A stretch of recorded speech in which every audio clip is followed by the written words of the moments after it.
सेठ के पास अपार दौलत। एक दिन सेठ बैठा था, उसके मन में नहीं जाने क्या आ गया, उसने मुनीम को बुलाया। पहले मुनीम चलते थे, सीए तो होते नहीं थे। मुनीम गोल चश्मा, कान में कलम, ऐसी वाली टेबल, बैठे रहते थे। सेठ ने कहा, मुनीम जी जरा ये बताओ मेरे पास कितनी दौलत है। अरे सेठ जी क्या बात करते हो दौलत की, इतनी दौलत, इतनी दौलत। अरे सेठ ने कहा, फिर भी भाई मुझे पता तो चले कि मेरे पास कितना है। मुनीम ने कहा, सेठ जी एक दिन में तो हिसाब दे नहीं पाऊंगा। कितने दिन लगेंगे? बोले इतनी दौलत है, इतनी दौलत है कि मेरी आयु खत्म हो जाएगी, लेकिन पूरा हिसाब नहीं दे पाऊंगा। तो सेठ ने कहा, एक दो मुनीम और लगा दो, पता करो मेरे पास कितनी संपदा है। 10-10 मुनीम लगा दिए सुरेंद्र जी, 10-10 मुनीम लगा दिए। महीने भर हो गए, हिसाब नहीं लगा। सोचो कितनी दौलत होगी। सेठ ने एक महीने बाद पूछा कि मुनीम जी क्या हुआ हिसाब का? तो बोले, सेठ जी क्या बताएं, हम महीने भर हो गए हिसाब नहीं लगा। बोले, फिर भी कुछ तो बताओ भाई कि मेरे पास है क्या। सेठ को छत पे ले गए, बोले दूर दूर तक जो जमीन दिख रही है ये सब तुम्हारी है सेठ जी। मेरी है? बोले हाँ, ये पूरा गांव तुम्हारा है, अपार दौलत सेठ, तुम्हारे पास इतना है, तुम तो क्या, तुम्हारे बच्चे भी बैठकर खाएं तो पैसों की कमी पड़ने वाली। तुम आज ही काम छोड़ दो, तुम्हारे बच्चे भी बैठ करके खाएंगे तो भी पैसों की कमी पड़ने वाली। इतना है सेठ ने कहा। बड़ा सुकून मिला सेठ को कि चलो हमने अपनी जिंदगी में कुछ तो किया। इतनी दौलत कि जिसका महीनों भी हिसाब नहीं लग पाया। बड़ा सुखी हुआ सेठ, बड़ा आनंदित हो गया। तकिए पे सिर रखता और गहरी नींद आ जाती, बड़े आराम से जीता। लेकिन ये आदमी की जो खोपड़ी है ना, ये दिन भर कुछ ना कुछ सोचती रहती है, शांत नहीं रहती है। माला फेरेगी सोचेगी कुछ और, भोजन करेगी सोचेगी कुछ और, मंदिर जाएगी सोचेगी कुछ और, यहां बैठे हो सोचोगे कुछ और। घर में रहो तो महाराज याद आते हैं, यहां बैठ जाओ तो घर याद आता है। करे क्या आदमी, दिमाग खराब है आदमी का, कर क्या सकता है। बैठे बैठे सेठ को लॉन में बैठा था, अचानक एक कुविचार पैदा हो गया। ध्यान रखना, कुविचारों को पैदा होने में ज्यादा देर, अभी तक पॉजिटिव थे, पल भर नहीं लगता नेगेटिव बनने में। आज तक अच्छे थे, पल भर नहीं लगता बुरे बनने में। एक क्षण में सब कुछ चेंज हो जाता है, सोच विचार, थिंकिंग, थॉट सब बदल जाता है। एक क्षण लगता है, ध्यान रखना, ज्यादा नहीं लगता। एक कुविचार पैदा हो जाए तो 7 जन्मों की कस्में एक जन्म में टूट जाया करते हैं। एक गलत विचार कभी भी आपके अंदर पैदा हो सकता है। मैं आपसे निवेदन करना चाहता हूं, कोई कुविचार तुम्हारे अंदर पैदा हो जाए, किसी के बारे में भी पैदा हो जाए, उन गलत विचारों के अंकुर फूटे, उन्हें वहीं जोर से शक्ति से मसल देना चाहिए, वरना तुम्हारी जिंदगी अशांति में। गलत विचार तो फूटते हैं, ध्यान रखना, विचार करना है आपको। सेठ के मन में एक गलत विचार आ गया। एक गलत विचार, जो दुनिया आनंद में थी वो दुख में परिवर्तित हो जाती है। गलत विचार किसी के भी उठ सकता है, उनको शक्ति से नष्ट करो, वरना जिंदगी खराब हो जाएगी आपकी। जिससे प्रेम था वो नफरत में बदल जाएगा बहुत जल्दी। और एक बात याद रखना, गलत विचार बहुत जल्दी उठते हैं। अच्छे विचारों के लिए तो सत्संग करना पड़ता है, संतों की संगति करना बड़ी मुश्किल से आते हैं। गलत विचार बहुत जल्दी आते हैं, एक सेकंड नहीं लगता। आदमी की खोपड़ी खराब होने में कितना वक्त लगता है। मान्यवर, सेठ के अंदर एक गलत विचार उठ गया, उपद्रव मच गया सेठ के दिमाग में, खोपड़ी उसकी खराब हो गई। मान्यवर, क्या देखा, सोचा सेठ ने, जैसे सेठ से कोई कह रहा हो, उसके भीतर से कोई शब्द आ रहा हो कि ये सेठ बड़े खुश नजर आते हो। ध्यान रखना, तुम्हारे पास है क्या जो इतने खुश हो। सेठ ने कहा, चल मेरे पास क्या है, मेरे पास इतना है, इतना है, इतना है कि मैं भी बैठकर खाऊं और बच्चे भी बैठकर खाएं, तो मेरे पास पैसों की कोई कमी। अरे बड़ी जोर से हंसा वो भीतर का विचार। उसने कहा पागल नादान, दिमाग खराब हो गया तेरा। बोले क्या हुआ? बोले बस इतना है कि तू भी बैठकर खा, तेरे बच्चे भी बैठकर खाएं। सेठ ने कहा तो क्या हुआ? बहुत कमाया मैंने। बोले सेठ तू बैठकर खा ले, तेरे बच्चे बैठकर खाएं, कभी तूने ये सोचा है तेरे बच्चों के बच्चों का क्या होगा? अरे सेठ ने कहा ये तो मैंने सोचा ही नहीं कि बच्चों के बच्चों का क्या होगा। सेठ का दिमाग खराब हो गया। एक गलत विचार ने सेठ की नींद हराम कर दी।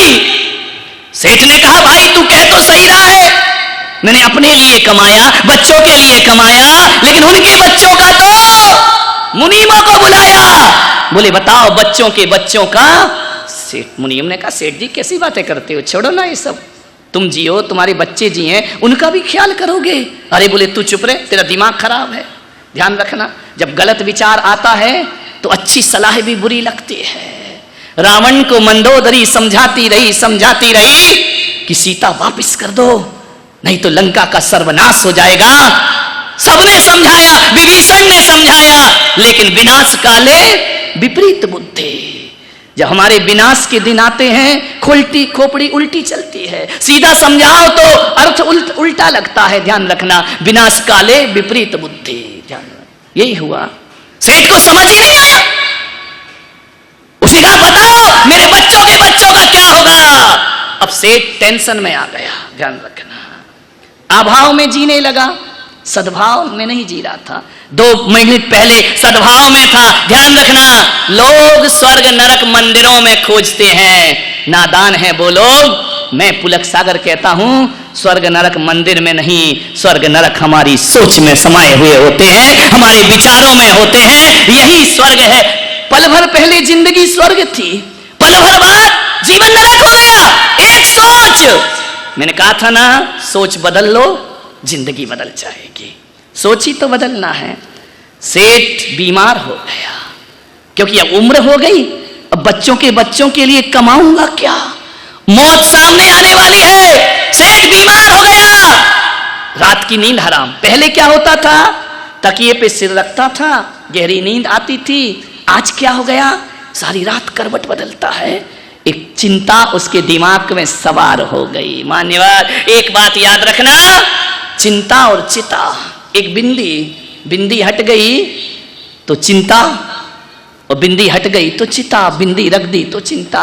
एक बार याद रखना, चिता तो मुर्दे को जलाती है, लेकिन चिंता जीते जी आदमी को चिंता वो दीमक है जो धीरे धीरे धीरे धीरे हमारी जिंदगी को खा जाया करती है। चिंता मत करो मेरे यार, ध्यान रखना। चिंता क्यों करते हो, कल क्या होगा? अरे आज देख मेरे भाई, आज का आनंद ले, आज का सुख भोग।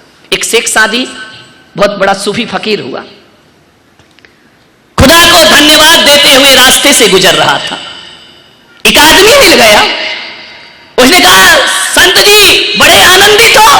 शेख सादी ने कहा क्यों आनंदित नहीं होऊंगा, बड़ी रहमत है खुदा की, ईश्वर का बड़ा रहम है मुझ पे, अल्लाह का बड़ा रहम है मुझ पे। बोले क्या रहम है तुझ पे? देख तुझे उस अल्लाह ने जिसका तू रहम कहता है, उसने एक पैर दिया है और हमें 2 पैर दिए। तू लंगड़ा है, तेरा एक पैर नहीं है, बैसाखी पर चलता है। शेख सादी ने बैसाखियां फेंक कर झूमने लगा, नाचने लगा। वाह परवरदिगार तेरा बड़ा रहम है, वाह खुदा तेरा बड़ा रहम है। उस आदमी ने कहा पागल हो गया लंगड़े, तेरा एक पैर नहीं है। उसने कहा इसीलिए तो मैं आनंद में नाच रहा हूं, इसीलिए तो मैं खुश हो रहा हूं कि तू कितनी दया करता है मेरे परमात्मा। दुनिया में ऐसे भी लोग हैं जिनके दोनों पैर नहीं है, कम से कम तूने मुझे एक पैर तो प्रदान किया। दुनिया में ऐसे भी लोग हैं जिनके पास दोनों पैर नहीं होते, वो खड़े नहीं हो सकते, मैं खड़ा तो हूं ना। बड़ा रहम है परमात्मा का। एक गुलाब का पौधा देखकर एक सोच ये हो सकती है कि बाहरे भगवान को आप गालियां दे सकते हैं, भगवान को आप शब्द बोल सकते हैं, बाहरे भगवान तू कैसा रहम कर बेरहमी है। 1000 कांटे एक फूल, गुलाब के पौधे को देखा, 1000 कांटे फूल एक ही दिया तूने।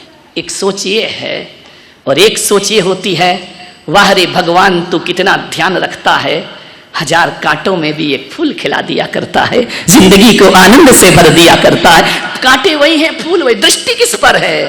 कांटों पर दृष्टि है तो भगवान बुरा लगेगा, फूलों पर दृष्टि है तो रहम मिलेगा। ध्यान रखिए, विचार, ये प्रकृति है, संसार की व्यवस्था है। इस संसार की व्यवस्था में फेरबदल करने का प्रयास मत करो। जैसा संसार है वैसा जीने का प्रयास करो, जिंदगी आनंद से भर जाएगी। एक आदमी चला जा रहा था गर्मी में, गर्मी के दिन थे, और थकान को दूर करने के लिए आम के पेड़ के नीचे लेट गया। जैसे ही लेटा, वृक्ष की तरफ नजर गई, छोटे छोटे आम लटक रहे थे।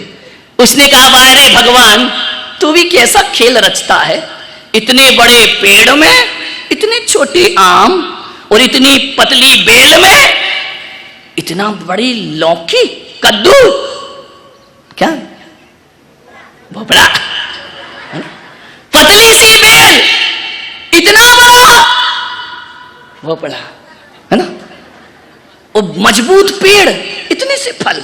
सोच रहा था, अचानक नींद लग गई, टप से एक आम गिरा नाक पे, नाक पकोड़ा बन गई। उसने कहा, भगवान तू जो भी करता है अच्छा करता है, इसमें भोपड़ा लटका देता तो मेरा तो थोबड़ा मिट जाता। ध्यान रखिए, कितना ध्यान रखता है भगवान कि बेल के नीचे कोई नहीं सोता, इसलिए बड़ा फल लटकाता है, और पेड़ के नीचे लोग विश्राम करते हैं, इसलिए छोटा फल लटकाता। क्या कारीगरी है तेरी। ध्यान, सोच कितनी जल्दी बदलती है आदमी की। गिलास आधा भरा है, गिलास आधा खाली है, सोच है आपकी, ध्यान रखना। सेठ कुविचारों में फंस गया। एक फकीर था, रोज नमाज अदा करता था 5 टाइम की, मस्जिद में बैठकर। नवाब साहब एक दिन जुम्मे की नमाज पढ़ने आए।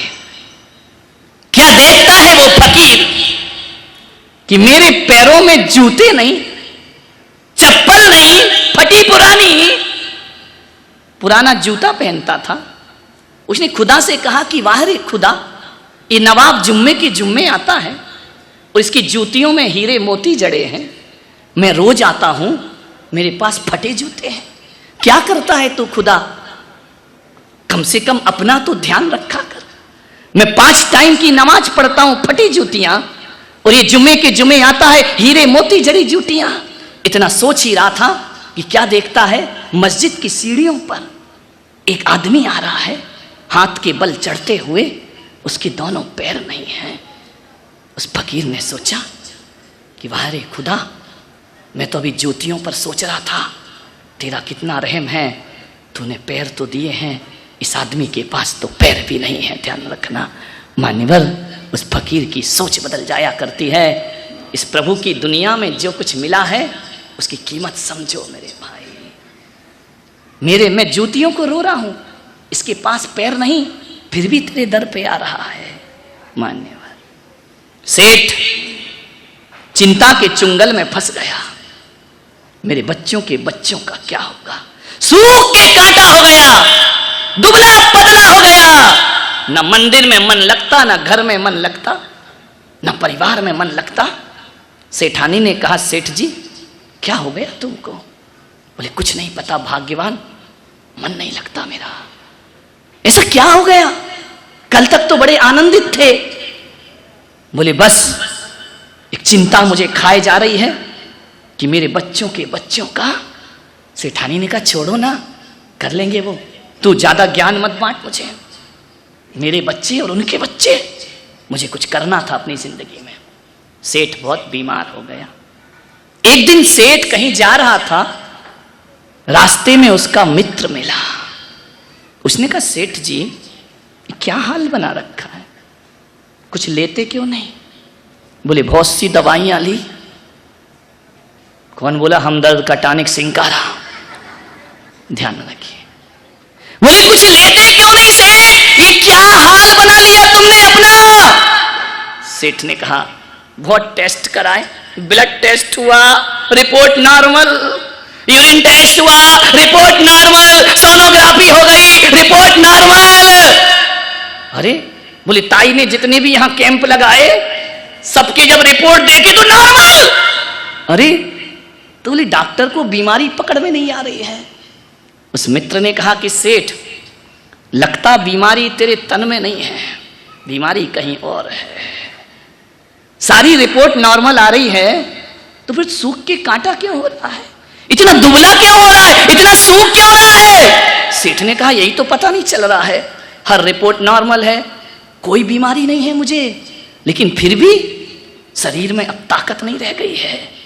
मालूम है, उस सेठ से उस मित्र ने कहा अपने यहां एक महाराज आए हैं, उनके पास चला। अरे बोले पागल, दिमाग खराब, बड़े बड़े मेडिकल में जांच करा ली, सारी ले ली, एलोपैथी ले ली, आयुर्वेदिक ले ली, होम्योपैथी ले ली, कहीं फायदा नहीं हो रहा। वो महाराज क्या करेगा? बोले चले जाओ, अब सब जगह द्वार बंद हैं तो अब आखिरी द्वार तो हमारे ही मिलते हैं, मरता क्या नहीं करता। बोले चलो संत के पास। बोले देखो मैं साधु संतों पे विश्वास नहीं करता। उस मित्र ने कहा यार चले तो जाओ। अरे साधु कुछ देगा नहीं तो तुमसे कुछ लेगा भी नहीं, चले जाओ, हो सकता कुछ कर दे। ध्यान रखना, संतों के पास समाधान ही नहीं है, समस्या की पूर्ति भी हुआ करती है। तू चला जा एक बार संत के पास। उसने कहा देखो महाराज आराज में कुछ नहीं, मैं भी आपसे कहता हूं पूना वालों, दिन भर मेरे पास आते हैं, महाराज कैंसर का इलाज कराने आए, आशीर्वाद दे दो, महाराज ने टीबी हो गया, आशीर्वाद दे दो, महाराज यहां बच्चा पढ़ने आया है, आशीर्वाद दे। दिन भर कस्टमर आते हैं, दिन भर आते हैं मेरे पास, वो कस्टमर है, मैं कष्ट से मरता हूं। तो अब मैं क्या करूं, बीमार हो तो भाई मैं कोई मेडिकल पढ़ा नहीं, मैं कोई डॉक्टर नहीं, मैं कर क्या सकता हूं? बोले नहीं महाराज आशीर्वाद दे दो। मैंने कहा आ जाइए, ये संत का दरबार है, यहां आशीर्वाद प्राप्त हुआ करता है। और एक बात ध्यान रखना पूना वालों, ना तो मेरे पास एलोपैथी है, ना मेरे पास होम्योपैथी है, मेरे पास एक पैथी है जो अभी अभी चली है, ना मेरे पास फिजियोथेरेपी है, ना मेरे पास कोई जांच की मशीन है, ना एलोपैथी रखता हूं, ना होम्योपैथी रखता हूं, मैं पुलक सागर केवल सिंपैथी रखता हूं। आओ तो इससे अपना इलाज। सिंपैथी है मेरे पास, बस और कुछ नहीं, सिंपैथी के अलावा कुछ नहीं। लेकिन कभी कभी जो काम एलोपैथी और होम्योपैथी से नहीं होता, वो काम सिंपैथी से बन जाया करता है मेरे भाई। मेरे पास सिंपैथी के अलावा कुछ नहीं है। सेठ ने सोचा कि चलो चलते हैं संत के पास, इतना कह रहा है तो चलो सुन लेते हैं, साधु के पास पहुंच जाते हैं। सेठ ने मन बनाया कि कल मुझे चलना है। एक बात याद रखना, सारी रात सेठ सोया नहीं, कई रात नहीं सोया था। अरे दिन बिगाड़ लोगे तो रात कैसे सोओगे मेरे भाई? अरे आदमी की जिंदगी तो ऐसी होना चाहिए कि 16 घंटे जगे और 8 घंटे सोना चाहिए। 8 घंटे की नींद को तरस रहा है आदमी। अमेरिका और भारत में अंतर मालूम है क्या है? अमेरिका के लोग गोली खा के सोते हैं, ध्यान रख, पैसा तो बहुत है लेकिन नींद नहीं है उनके। अमेरिका के लोग गोली खा के सोते हैं और भारत के लोग गाली खा के उठते हैं। 1000 गालियां दो तब उठेगा, ध्यान रखना। एक सेठ ने कह दिया अपने नौकर से कि भाई सुबह सुबह मुझे मॉर्निंग वॉक में जाना है, तू 5 बजे उठा देना। नौकर ने कहा ठीक है सेठ जी, उठा दूंगा। 5 बजे, सेठ जी उठो, 5 बज गए, मॉर्निंग वॉक में जाना है। सेठ ने कहा रुक जा। यूं करवट लिया, सेठ इस तरफ हो गया। 8 बजे नींद खुली। नौकर का क्यों रे, तूने उठाया नहीं, मुझे घूमने जाना था। बोले सेठ जी आप तो घूम के भी आ गए। बोले घूम के आ गया? बोले आ गए। बोले क्यों? बोले 5 बजे मैंने उठाया था, आप ऐसे से ऐसे घूम गए। तो मैंने समझा बड़े आदमी हैं, इससे ज्यादा क्या घूमेंगे। ध्यान रखिए, आदमी की इससे ज्यादा तुम घूमेंगे भी क्या, हो गया मॉर्निंग वॉक, आपने एक करवट तो ले लिया। विचार करिए, भारत के लोग गाली खा के उठते हैं, बड़ी सुकून की नींद है। हम संत लोग दिन में तो सोते नहीं, रात में भी 11 बजे 11-12 बज जाते हैं, लेकिन जब जैसे ही चटाई पर सोते हैं, हाथ सिराना रखते हैं, लेटते ही गहरी नींद आ जाती है। एक बात याद रखना, दुनिया का सबसे सुखी आदमी वही है जिसे रात में बिना प्रयास की नींद आ जाती हो और सूर्य उठने से पहले उठ जाता हो, उससे ज्यादा सुखी इंसान संसार में कोई दूसरा नहीं हुआ करता है। मखमली गद्दों पर नींद नहीं आती मेरे भाई, और जिन्हें चैन पाना है वो चट्टानों पर भी गहरी नींद सो जाया करते हैं। ध्यान रखिए, नींद को तरसे नैना, सेठ की नींद हराम। 8 घंटे सोइए, 16 घंटे काम करिए। जो 16 घंटे त्रुटिपूर्ण कार्य नहीं करेगा वही 8 घंटे आराम से सोएगा। ध्यान रखिए, आराम से सो जाइए। आराम बड़ी चीज है, मुंह ढांक के सोइए। आराम बड़ी चीज है, मुंह ढांक के सोइए। किस किस को देखिए और किस किस को रोइए। आराम बड़ी चीज है, मुंह ढांक के सो गया। ध्यान रखना, सेठ की नींद हराम। पहुंचा संत के पास, दूर था घर, 1 घंटे तो लगेगा, पूना से जाएगा तो ट्रैफिक में फंस जाएगा। ध्यान रख, लेकिन अपने प्रवचन का सेठ है, 15 मिनट में खत्म भी करना है कहानी। सेठ को पहुंचा देते हैं। पहुंच गया संत के पास, संत को प्रणाम किया। संत ने कहा सेठ, रोने लगा, झरझर आंसू। संत ने कहा सेठ तुम क्यों रोते हो, क्या गड़बड़ है, पत्नी अच्छी नहीं है? अरे बोले लाखों में एक है, तो अब काहे को रो रहा है? बच्चे बोले बहुत अच्छे हैं। तो सेठ तुम्हारी ये हालत क्या है, क्यों दुखी हो तुम? रुपया है, पैसा है। बोले महाराज कुछ दिनों से एक चिंता सता रही है। तो बोले इलाज क्यों नहीं कराया? बोले सब करा लिया, एक चिंता लगी है। संत ने पूछा क्या चिंता लगी सेठ जी? मेरे पास ऐसे तो बहुत कुछ है, रुपया है, पैसा है, नौकर चाकर सब है, मकान है, जमीन है, जायदाद है, फिर दुखी क्यों हो? बोले दुखी एक बात मेरे मन को खाए जा रही है भीतर ही भीतर, कि मैंने अपनी जिंदगी में क्या किया है। बोले बहुत तो किया, कितना है? बोले मैं भी बैठ कर खाऊं, मेरे बच्चे भी खाएं, चिंता तो और आगे की है। बोले क्या? बोले महाराज मेरे बच्चों के बच्चों का क्या होगा? महाराज ने कहा धत तेरे की सेठ, इतनी सी बात और इतना तनाव।